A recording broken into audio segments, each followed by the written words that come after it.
बिस्मिल्लाहिर्रहमानिर्रहीम। मौजूद ख़वातीन हज़रात, पाकिस्तान में इस ख़बर को कोई अच्छे तरीके से नहीं देखा जा रहा कि अफ़गानिस्तान और पाकिस्तान के दरमियान जंग हो रही है और एक ऐसा हमसाया जंग कर रहा है जिसके लिए पाकिस्तान ने अपनी सरजमीन दिए रखी।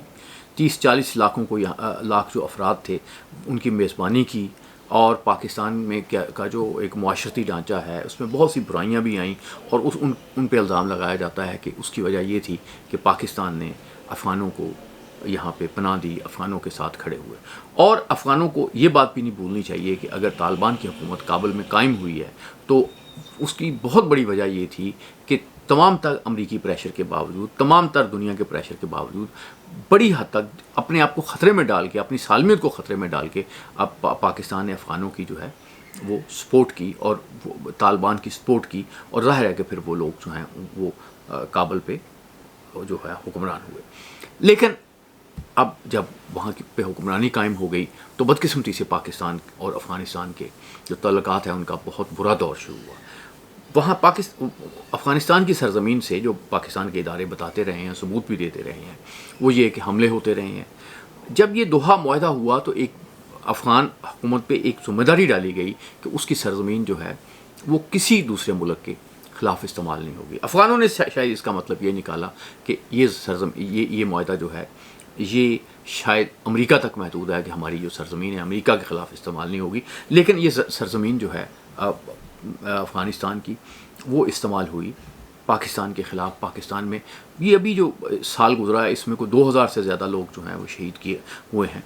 अब बहुत से लोग हैं वो ये कहते हैं कि जी मुज़ाकरात में जाना चाहिए, हम भी मुज़ाकरात के हामी हैं। पाकिस्तानी हुकूमत ये कहती है कि हम अफ़गान हुकूमत के साथ मुज़ाकरात के हामी हैं, लेकिन ये जो दहशतगर्द कार्रवाइयाँ करने वाले लोग हैं इनके साथ हम उसमें किसी मुफाहमत पे या कोई मुज़ाकरात करने के लिए तैयार नहीं। अब ऐसे लगता है कि पूरा जो जैसे अल जज़ीरा ने एक रिपोर्ट दी है कि पाकिस्तानी हुकूमत जो है उसकी पॉलिसी में एक बहुत बड़ी तब्दीली आई है।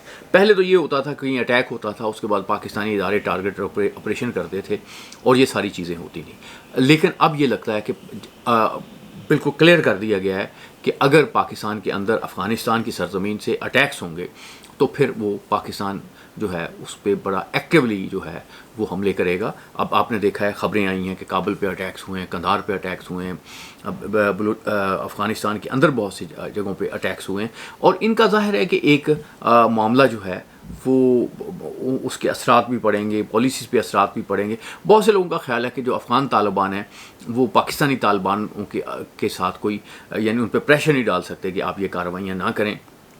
तो ये जो इस तरह के वाक़यात हुए हैं इससे उन्हें भी समझाने में आसानी होगी कि भाई अगर आपने रहना है तो एक ज़िम्मेदार शहरी के तौर पे रहें। एक जो तजवीज़ पेश की जाती थी कि कुछ दूसरे इलाकों में पाकिस्तानी तालिबान को जो है वो बसा दिया जाए और उसके लिए एक 10 अरब रुपए की एक बात भी हो रही थी। ये ऐसी मुख्तलिफ जो सियासतदानों ने बात की थी। तो मेरा ख्याल है कि इस तजवीज़ पे भी दोबारा गौर करने की ज़रूरत है। अफ़गान तालिबान को भी ज़रूरत है और पाकिस्तानी तालिबान को भी ज़रूरत है कि क्योंकि ये जिस रास्ते पे वो चल पड़े हैं ये तो तबाही का रास्ता है, ये तो तबाह करने का रास्ता है। जो लोग एक दूसरे को जो एक शहीद करने का मामला है ये तो नहीं है। क्योंकि एक बात बड़ी क्लियर है कि अगर पाकिस्तान में अटैक्स होंगे जैसे ये 2000 से ज़्यादा लोगों को शहीद किया गया तो ज़ाहिर है कि ऐसे नहीं हो सकता कि कोई फ़ौज जो है वो अपने जवान शहीद कराती रहे और वो बिल्कुल उस पर रिएक्शन ना दे। तो अगर वो रिएक्शन नहीं दे तो डीमोरलाइज हो जाएगी।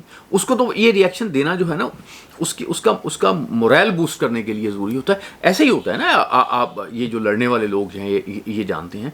लेकिन कुछ क्या हम इतने हो चुके हैं कि हम कोई ऐसी सूरत नहीं निकाल सकते कि हम बैठें और सूरत हाल पैदा करें।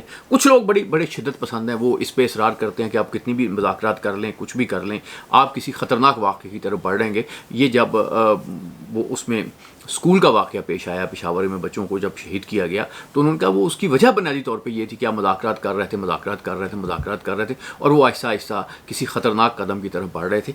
तो अभी जो अटैक्स हुए हैं और ज़ई में और उसके बाद जो ये वाक़यात शुरू हुए हैं, जो आर्मी और जो पाकिस्तान की फ़ज़ाइया ने अटैक्स शुरू किए हैं, ये दर हकीकत उस तरह के किसी वाक़े से बचने के लिए किए गए हैं कि उस वक्त कार्रवाई न की जाए जब ये सारा कुछ हो।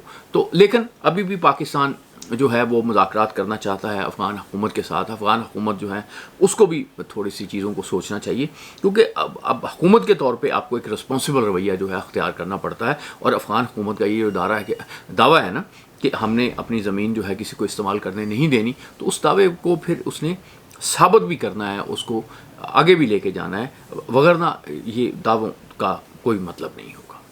तो मोअज़्ज़ज़ ख़वातीन व हज़रात, उम्मीद यही है कि अभी जो आर्ज़ी सीज़ फायर हुई है ये मुस्तकिल हो जाएगी, पाकिस्तान और अफ़गानिस्तान के दरमियान अमन कायम होगा।